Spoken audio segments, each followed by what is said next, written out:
Baiklah, kita lihat kepada pengalaman terlebih dahulu. Bagi memantapkan kesenangan nasional yang berpadukan etika dan peradaban Malaysia, ianya perlu seiring dengan perkembangan teknologi terkini, iaitu teknologi maklumat dan juga komunikasi. ICT merupakan tapak digital yang memberikan ruang kepada masyarakat untuk berinteraksi dan membina jaringan sosial melalui aplikasi tertentu seperti WhatsApp, Facebook, Twitter, Instagram dan sebagainya.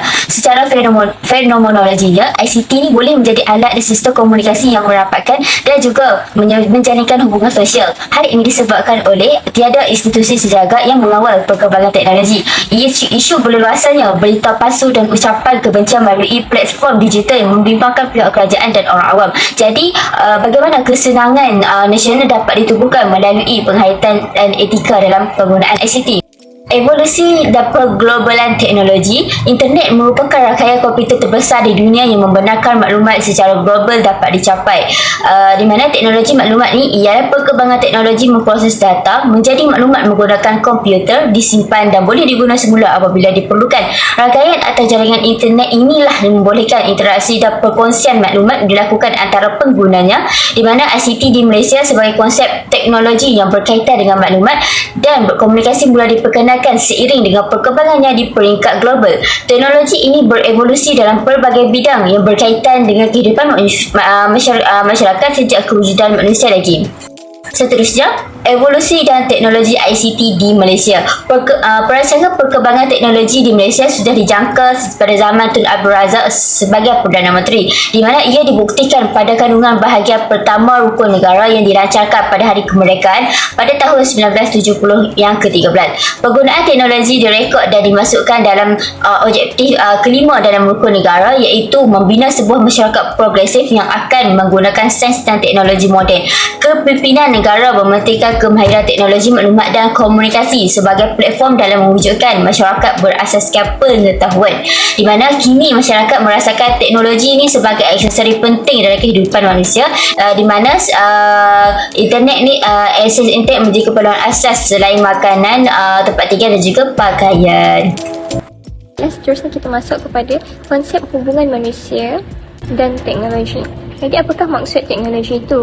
Teknologi ini merupakan suatu sistem yang memudahkan manusia memenuhi keperluan dari masa ke pelbagai lapangan keilmuan. Teknologi juga merupakan alat yang boleh membantu menjadi pengantara antara manusia dan dunia realiti. Ini juga turut bersifat fleksibel dan sesuai dalam semua bidang. Jadi teknologi ini merupakan satu capaian untuk menghubungkan manusia dan dunia realiti. Maksudnya ialah manusia telah berkomunikasi dengan teknologi dari zaman dulu lagi, sehinggalah berlakunya pencapaian teknologi moden. Misalnya, manusia ni belajar menjahit hasil daripada melihat sarang labah-labah.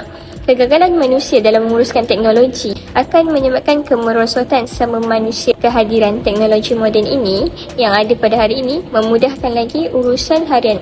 Etika dan peradaban dalam penggunaan ICT. Jadi etika dan peradaban ICT ni ada pelbagai aspek. Antaranya adalah keamanan data, penghormatan privasi dan juga penggunaan yang bertanggungjawab. Jadi dengan kita belajar ni, dalam kita belajar ni etika dan peradaban ICT ni, kita mempunyai sebuah tanggungjawab sosial di mana kita perlu mencegah penyebaran maklumat palsu, kita perlu menegah segala keganasan di atas talian, dan kita juga perlu mengangkat hak cipta yang terpelihara. Etika dan peradaban ICT ni kita boleh kelaskan dalam 4 peraturan. Yang pertama adalah komunikasi sama manusia. Kita perlu ingat untuk berkomunikasi sesama manusia, dan kita perlu ingat apabila kita jumpa orang di atas talian, ingat mereka adalah manusia dan kita perlu melayan mereka seperti manusia juga, seperti kehidupan sebenar kita. Dan yang kedua adalah kita perlu menjaga kelakuan di atas talian, kerana ia membolehkan kita untuk menjalinkan hubungan dengan manusia-manusia lain secara atas talian dengan baik. Ketiga pula adalah kita perlu tahu di mana kita berada bila di dalam dunia cyber. Ini membolehkan kita untuk menjaga privasi, untuk menjaga keselamatan digital kita, dan ia membantu kita untuk memahami undang-undang dan budaya norma setempat di dalam dunia cyber itu. Dan yang keempat pula, kita perlu menghormati masa orang lain di dunia cyber, kerana bukan kita sahaja yang berada di situ, ada ramai lagi orang yang melayari alam maya tersebut. Dari segi pertuturan, kita perlu menggunakan bahasa yang jelas, teratur dan formal apabila berkomunikasi dengan kenalan rapat untuk menunjukkan peribadi yang baik dan mengelakkan hubungan daripada terjejas. Seterusnya, menyantuni pelbagai etnik. Kita perlu menyantuni pelbagai etnik di negara kita dengan menjaga sensitiviti sesama manusia untuk mengelakkan ketegangan dan isu perkauman. Seperti yang kita tahu, di negara kita Malaysia, kita mempunyai banyak kaum. Jadi kita perlu menunjukkan sifat sokongan yang ada antara satu sama lain dan tidak menunjukkan diskriminasi. Kemudian, sikap hormat menghormati. Kita perlu menunjukkan sikap menghormati kepada yang tua dan menyayangi kepada yang muda. Dengan menunjukkan sikap dan budi bahasa dengan tingkah laku yang baik pada golongan yang tua dan menyayangi yang muda dengan tidak membuatkan mereka merasakan pandangan mereka tidak relevan. Ini kerana walaupun dengan perbezaan umur yang tinggi dan ketara antara golongan tua dan golongan muda, kita hendaklah sedar bahawa kita semua adalah manusia, jadi semua pandangan dan semua sikap penghormatan tu perlu diterapkan dan perlu diberi kepada setiap golongan. Seterusnya, isu semasa teknologi maklumat dan komunikasi. Yang pertama adalah keruntuhan akhlak. Teknologi maklumat menyebabkan pembaziran masa yang amat ketara dengan alatan atau meluangkan masa dengan perkara yang tidak berfaedah. Misalnya, remaja kini lebih suka untuk meluangkan lebih banyak masa untuk melihat TikTok, Facebook dan aplikasi-aplikasi hiburan yang lain tanpa henti. Seterusnya, dengan perkembangan teknologi maklumat ini, lebih banyak isu pornografi, buli cyber, ketagihan permainan video dan vandalisme.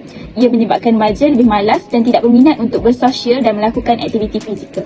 Penipuan dan korupsi juga sering berlaku. Korupsi merupakan penawaran langsung atau tidak langsung atau penerimaan pembayaran, layanan, hadiah, pinjaman atau biaya. Ia melibatkan jenayah keuangan seperti skamer, mencuri maklumat sulit, menggodam atau manipulasi data. Seterusnya, penyebaran berita palsu. Fakta yang dipaparkan tidak menjalani prosedur kewartawanan dan pemeliharaan gerbang media arus perdana atau konvensional, menyebabkan fakta yang dipaparkan adalah tidak begitu sahih. Contohnya, media sosial seperti Facebook juga menyekat maklumat deepfake untuk mengelak masalah manipulasi daripada pihak tertentu. Akhir sekali, kecanggihan teknologi maklumat dan komunikasi membentuk peperangan bentuk baharu. Contohnya, ketumbukan tentera dengan ICT yang melibatkan senjata tanpa manusia. Dron dan logistik ketenteraan lain yang dikawal dengan menggunakan alat kawalan jauh yang dicipta mengikut arus pengglobalan teknologi. Kembangan teknologi maklumat mempunyai keburukan dan kebaikannya yang tersendiri. Namun, ia terletak kepada diri kita sendiri untuk menggunakannya dengan sebaik mungkin.